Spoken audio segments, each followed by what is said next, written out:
बेचैनी की क्या वजह है? देखिए, विपक्षियों को कोई ना कोई मुद्दा चाहिए होता। उनके पास आज की डेट में कोई भी मुद्दा नहीं है।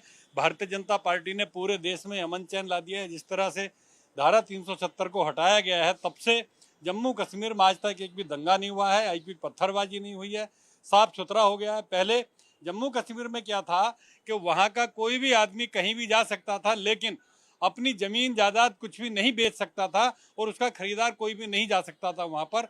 आज आप जाइए, वहाँ पर इंडस्ट्री लगाइए, जमीन खरीदिए, कुछ भी कर सकते हैं।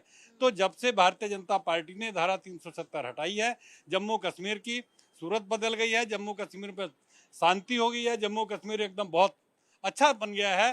तो आज वहाँ पर पूरे देश और दुनिया से लोग जाते हैं दर्शन करने के लिए। अमरनाथ यात्रा जाते हैं, वैष्णो माता जी जाते हैं, दूर दूर से लोग आते हैं घूमने के लिए। तो आज धारा 370 हटने के बाद जम्मू कश्मीर की स्थिति बहुत अच्छी हो चुकी है।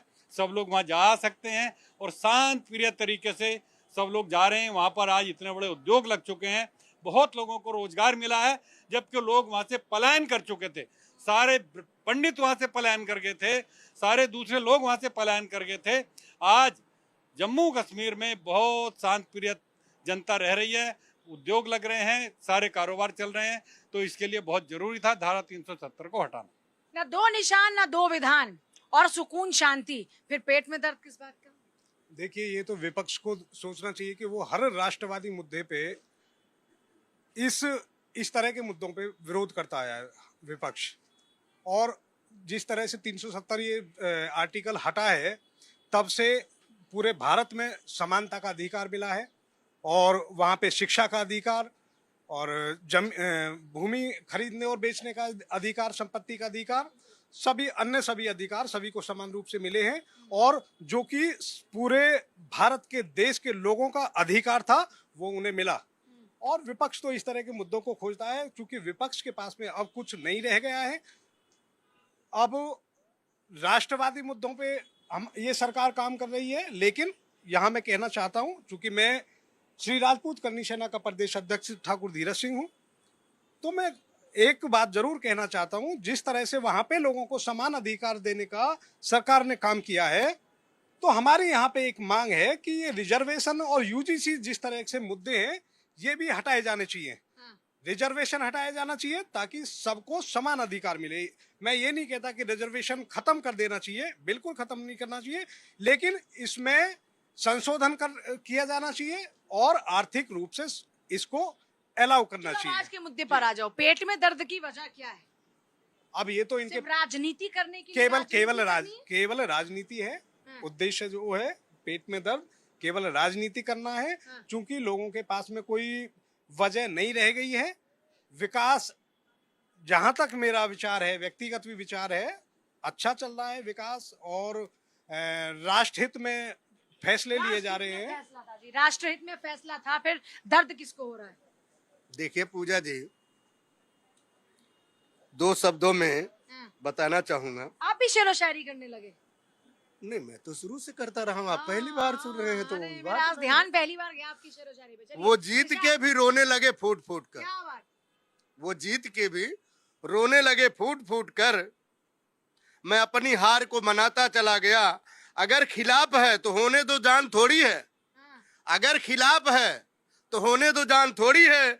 ये सब धुआं है, आसमान थोड़ी है। क्या बात, क्या बात। विपक्ष के लोग और आसमान कौन है? विपक्ष के लोग हैं। धुआं है, विपक्ष धुआं है, धुआं धुआं। हुर्दा जरी वाले को दिखा दीजिए। विपक्ष के लोग धुआं ना होते कि धरती का स्वर्ग जो है आज तक इन्होंने पत्थरबाजी में क्यों लटकाया, डंडे में क्यों लटकाया, आतंकवादी क्यों बुलाया, इनको पनाह क्यों दिया। इन आतंकवादियों को देश में संरक्षण देने का काम किसने किया?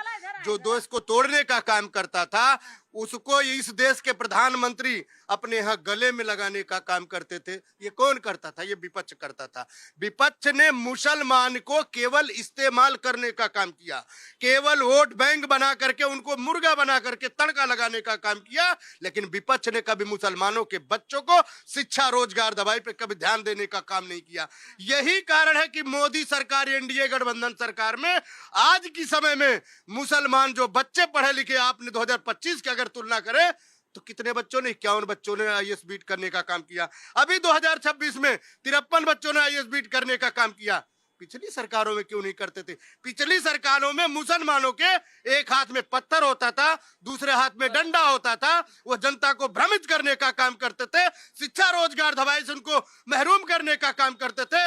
उन्हें भारत देश के संविधान से नहीं, उन्हें एक एजेंडा चलाया जाता था कि जम्मू कश्मीर भारत से अलग है, वहां दो निशान चलते थे, दो विधान चलते थे। जब मेरे देश का एक झंडा है, मेरे देश का संविधान एक है, देश का प्रधानमंत्री एक है, देश का राष्ट्रपति एक है, तो वह राज्य वहां पे दो तरह का विधान बांटने की राजनीति करते हैं कांग्रेस वाले, फिर आपके पास आ रही हूं। पूजा, देखो, जब से देश आजाद हुआ है, पूरे 50 सालों में हुआ ही क्या है?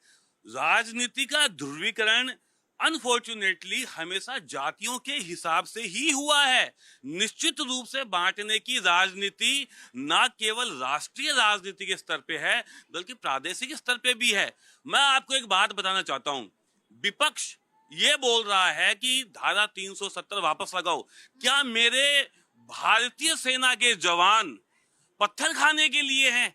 क्या वो माँ जिसने अपने बेटा खोया, क्या वो बहन जिसने अपना भाई खोया, जो जीप पे बांध के जिनको सैलरी के रूप में पत्थर देने का कार्य किया गया, क्या वो दो एक ही देश में एक संविधान की जगह पे दो निशान, दो विधान, किस लिए? दूसरी बात, एक बात मैं बताऊं, देखिए, विपक्ष जो है उसका काम होता है कि अच्छे एक शक्तिशाली विपक्ष की भूमिका निश्चित रूप से एक डेमोक्रेसी, एक किसी मुल्क में होनी चाहिए। हमारे यहाँ पे तो हमारे दुश्मनों को चिंता करने की आवश्यकता ही नहीं है, क्योंकि हमारे यहाँ पे वो विपक्ष बखूबी भूमिका निभा रहा है। बहुत बड़ी बात कह रही हैं। देखिए, मैं आपको बताऊं, वो भी सत्ता में रहे। मैं आपको एक बात बता रहा हूं।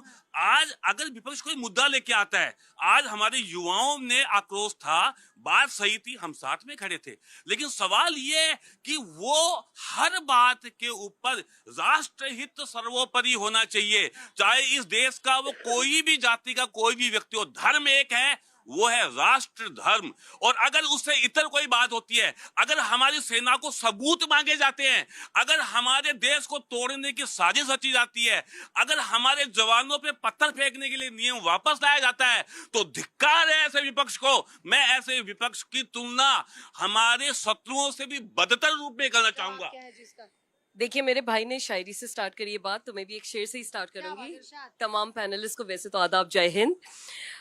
ये कश्मीरियों की तरफ से मैं शेर कह रही हूँ कि ना किसी से दुश्मनी, ना किसी से बैर चाहिए, ना किसी से दुश्मनी, ना किसी से बैर चाहिए। हर कश्मीरी को सिर्फ अमन, इंसाफ और मुस्तकबिल बेहतर चाहिए।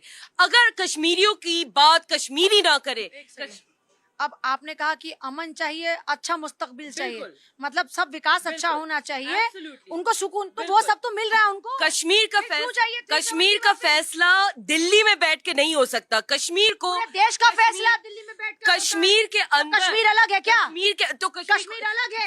अलग नहीं है ना, तो स्टेटहुड कश्मीर दीजिए, अलग है। स्टेटहुड दीजिए उनको, कश्मीर फिर अलग है। उनको नहीं, आपने कहा दिल्ली में बैठकर फैसला नहीं होगा तो कहाँ होगा? एग्जैक्टली, एलजी कहाँ दिल्ली में होगा? बैठ के कश्मीर का, दिल्ली मनोज जी में बैठ दिल्ली में के तो देश भर के कश्मीर फैसले का होते हैं, फैसला नहीं कर सकते। देश भर की नीतियाँ, कश्मीर में देश भर की फेडरल नीतियाँ, स्ट्रक्चर, फेडरल देश स्ट्रक्चर भर की नीतियाँ कश्मीर में अगर आप कश्मीर को अलग मानती हैं? 370, ओके, आपके लिए कश्मीर का अलग का हिस्सा नहीं बिल्कुल है? हिस्सा, इसलिए फेडरल स्ट्रक्चर के तहत उसको जरूरी है कि उसका तो स्टेट। फिर आप ये कैसे कह सकते हैं कि दिल्ली में नहीं होना चाहिए फैसला? क्या कहाँ भारतीय होगा? जनता पार्टी और अमित शाह ने ये बात खुद नहीं कहा थी कि स्टेटहुड हम रिस्टोर कर देंगे?